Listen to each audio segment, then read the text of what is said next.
ខ្ញុំនឹងធ្វើការតេស្តដាក់នៅក្នុងទឹកក្តៅ100អង្សា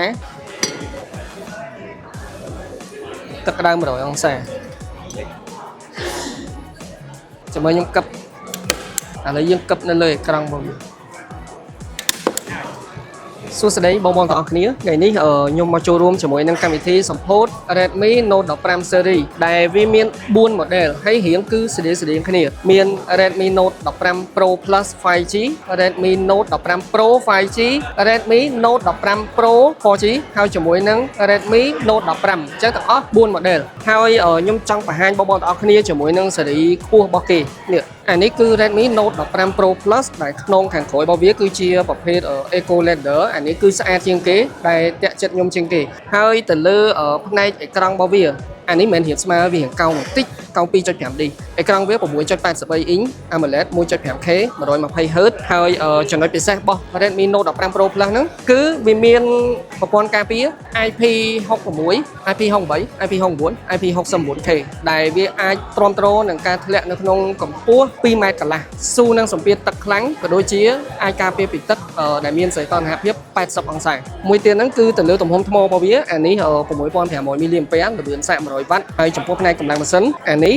chip Snapdragon 7S Gen 4 RAM 12GB storage 512GB support 5G រូបរាងអានេះស្អាតហើយមើលមួយទៀតអានេះការ design គឺស្តៀងគ្នាប៉ុន្តែក្នុងខាងក្រោយវាមិនមែនស្បែកដូចអានេះទេអានេះវាលក្ខណៈដូច fiber glass អញ្ចឹងដូចគ្នាទាំងអស់ប៉ុន្តែខុស chip អានេះ Redmi Note 15 Pro 5G RAM 8GB វាប្រើ chip MediaTek Dimensity 7400 Ultraស្ពេចអីគឺដូចគ្នាអេក្រង់ក៏ទំហំ 6.83 inchដូចគ្នា 120Hz 1.5K មានប្រព័ន្ធការពារ IP69K កាមេរ៉ាលែនដើម200 megapixel លែន ultra wide 8 megapixel ហើយកាមេរ៉ាខាងមុខ32 megapixel ប៉ុន្តែអ្វីដែលខ្ញុំចាប់អារម្មណ៍ឃើញអា Redmi Note 15 Pro 5G នេះកាមេរ៉ាវាឃើញវារៀងស្ដើងជាងអា Pro Plus ប៉ុន្តែទៅលើទំហំថ្មគឺប្រហែលគ្នាប៉ុន្តែអានេះល្បឿនសាកវាបានតែ45 W ទេអា Redmi Note 15 Pro 5G បើ Pro Plus បាន100 W ស្អាតថតគៀបឃើញ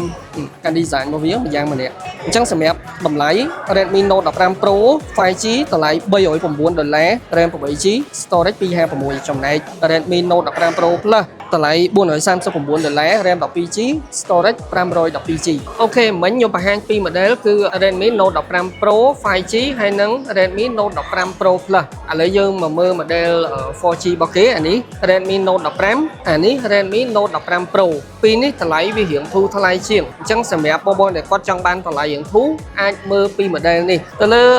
spec របស់វាខ្ញុំនិយាយរួមហ្មងទៅទាំងពីរ model ហ្នឹងគឺអេក្រង់វា 6.77 inch ជាប្រភេទ AMOLED ដូចគ្នា 120Hz ដូចគ្នាប៉ុន្តែទៅលើការ design Redmi Note 15ខ្ញុំឃើញថាពេលដែលខ្ញុំចាប់កាន់ណាគឺអានេះមានអារម្មណ៍ថាអានេះកម្រាស់វាស្ដើងដោយសារអេក្រង់វាកោងអានេះក៏វាកោងដែរប៉ុន្តែវាកោងបន្តិចទេ frame របស់វាជ្រុងអានេះ frame វាទៀលកោងហ្មងហើយទៅលើ spec អានេះប្រើ chip MediaTek Helio G100 Ultra ចំណែកអា Redmi Note 15 Pro 4G នេះប្រើ chip MediaTek G200 Ultra កាមេរ៉ាខាងក្រោយអានេះលែនដើម200 megapixel លែន ultra wide 8 megapixel ចំណែកអានេះលែនដើមវា108 megapixel ហើយលែនមួយទៀតខ្ញុំអត់ដឹងថាលែនអីដែរវាជាលែនជំនួយអូខេហើយសម្រាប់ទំហំថ្ម Redmi Note 15 Pro 4G នេះថ្មវា 6500 mAh ល្បឿនសាក45 W ចំណែកអានេះ Redmi Note 15ថ្ម 6000 mAh ល្បឿនសាក33 W ហើយពីរនេះវាមានមុខងារការពារជំរាបទឹកបាទជំរាបទឹកដូចគ្នាប៉ុន្តែអត់បានដល់ IP69K ទេ Redmi Note 15បានត្រឹម IP64 ហើយអានេះ IP65 អញ្ចឹងវាអាចការពារទឹកដែរតែកម្រិតស្រាលបើពេលដែលយើងប្រើយើងតម្លាក់អានេះបានកម្ពស់1.7 ម៉ែត្រ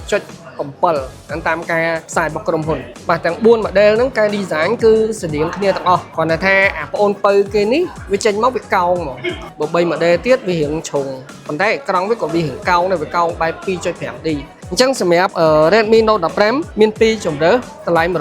189 RAM 6GB storage 128ហើយមួយទៀត$209 RAM 8GB storage 256GB Redmi Note 15 Pro 4G តម្លៃ$269 RAM 8GB storage 256មាន IO Blaster ជាគ្រឿងអេឡិចត្រូនិកបានទាំងអស់អូខេអញ្ចឹងនៅក្នុងដៃខ្ញុំនេះគឺជា Redmi Note 15 Pro Plus ដែលខ្ញុំនឹងធ្វើការតេស្តដាក់នៅក្នុងទឹកក្តៅ100អង្សាចាំមើលថាវាស៊ូរួចអត់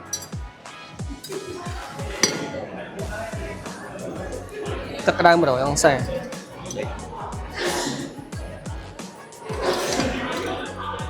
តែប៉ុន្តែ IP69K ហ្នឹងគេផ្សព្វផ្សាយថាស៊ូនឹងទឹកកម្រិតសីតុណ្ហភាព80អង្សាតែនេះយើងជ្រលក់ឲ្យលើសហ្មង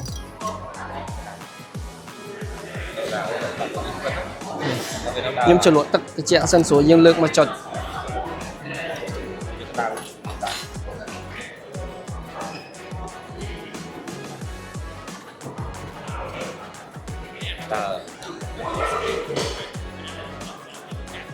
ចុចដើរធម្មតាអានេះទោះបីជាដៃយើងសើមអេក្រង់ប្រឡាក់ទឹកក៏ថាច់បញ្ជា smooth ល្អធម្មតាដែរបាទខ្លាំងរបស់គេមិញយើងតេស្តជាមួយនឹងទឹកក្តៅឥឡូវយើងមកតេស្តទៅលើភាពធន់នៃអេក្រង់របស់វាអានេះ Gorilla Glass Victus 2ប្រដាប់កឹបជាមួយខ្ញុំកឹបជាប់ឈើឥឡូវយើងកឹបនៅលើអេក្រង់របស់វា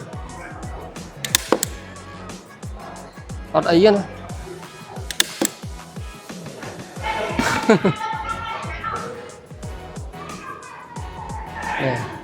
nó sẽ ạt thêm anh ấy tu luôn bao vía biểu trên máu cứ tan chẳng phải sân chỉ bao bao tao không niêm chả nào cho mỗi nâng Redmi Note 15 seriesទាំង4 model អញ្ជើញមករកទិញបាននៅហាងលក់ទូរស័ព្ទដៃនេះកែគ្រប់សាខាទាំងអស់ជាមួយនឹងការធានាត្រឹមត្រូវពីក្រុមហ៊ុនផងដែរអរគុណ